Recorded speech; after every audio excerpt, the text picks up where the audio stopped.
नमस्कार, न्यूज 18 के digital platform पर आपका बहुत स्वागत है। मैं हूं आपके साथ अंशिका पाठक। पश्चिम बंगाल, जहां इंसाफ की उल्टी गंगा बह रही है। मुर्शिदाबाद हिंसा के पीड़ितों से ज्यादा वक्फ का विरोध करने और सुप्रीम कोर्ट को खुला चैलेंज करने वाले मौलानाओं पर ममता बरस रही हैं। जिस हिंसा में चुन चुनकर हिंदुओं को निशाना बनाया गया, जिस हिंसा में हिंदुओं के घर फूंक दिए गए, जिस हिंसा में सैकड़ों हिंदुओं को पलायन करना पड़ा और जिस हिंसा में हिंदू पिता पुत्र को घर से खींचकर बेरहमी से मार डाला गया, सूबे की मुख्यमंत्री ममता बनर्जी उन हिंदुओं का हाल लेने के बजाय इमामों के सम्मेलन में शामिल हो रही हैं। फिलहाल क्या हो रहा है पश्चिम बंगाल में, आइए आपको दिखाते हैं।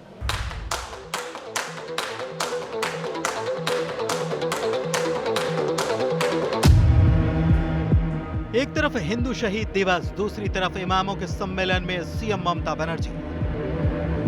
ये दोनों ही तस्वीरें पश्चिम बंगाल की और दोनों ही तस्वीरों का वास्ता वक्फ कानून से है। पहली तस्वीर हिंदू शहीद दिवस की है।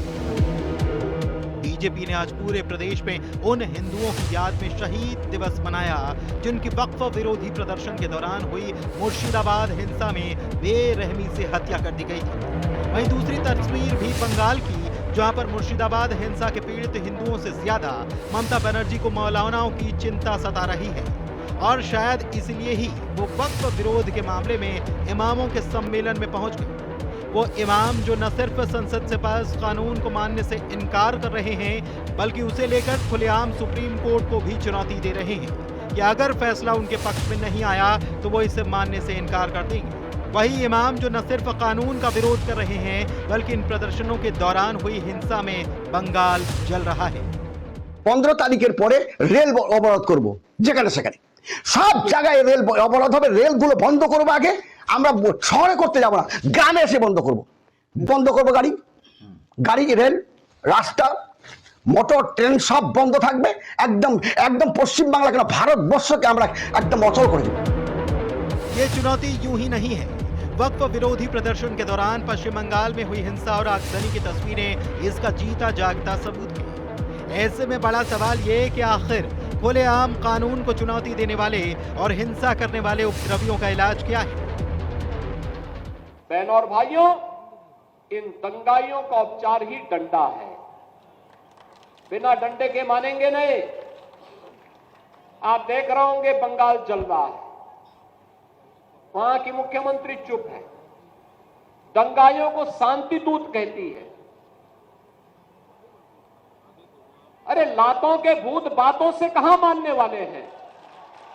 महाकुंभ में कितना लोगों का मौत हुआ, कितना लोगों ने इंज्योर्ड हुआ, कोई लिस्ट ऑफ पब्लिकली दिया? नहीं दिया। बड़ा बड़ा बात करते हो। किसने एनकाउंटर में मेरा मारा? एक भी में रैली किसी को नहीं करने देते, एक भी मिছিল नहीं करने देते। रामचरितमानस के सुंदरकांड में जिक्र है कि भय बिनु होई न प्रीत। शांति, सुरक्षा और सुशासन के लिए अगर डर जरूरी है तो वो डर सही है और शायद यही वजह है कि पश्चिम बंगाल में भी योगी आदित्यनाथ को बुलाया जा रहा है।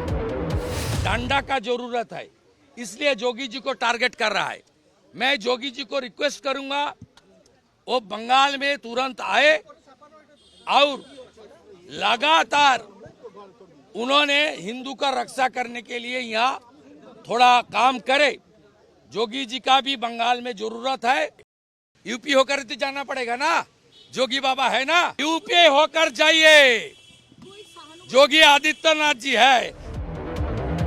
उल्टा जिस हिंसा में चुन चुनकर हिंदुओं को निशाना बनाया गया, जिस हिंसा में हिंदुओं के घर फूंक दिए गए, जिस हिंसा में सैकड़ों हिंदुओं को पलायन तक करना पड़ गया और जिस हिंसा में हिंदू पिता पुत्र को घर से खींचकर बेरहमी से मार डाला गया, सूबे के सीएम ममता बनर्जी उन हिंदुओं का हाल लेने जाने के बजाय इमामों के सम्मेलन में शामिल होती है। अजब इंसाफ की गंगा बह रही है बंगाल में। Bureau report, news 18।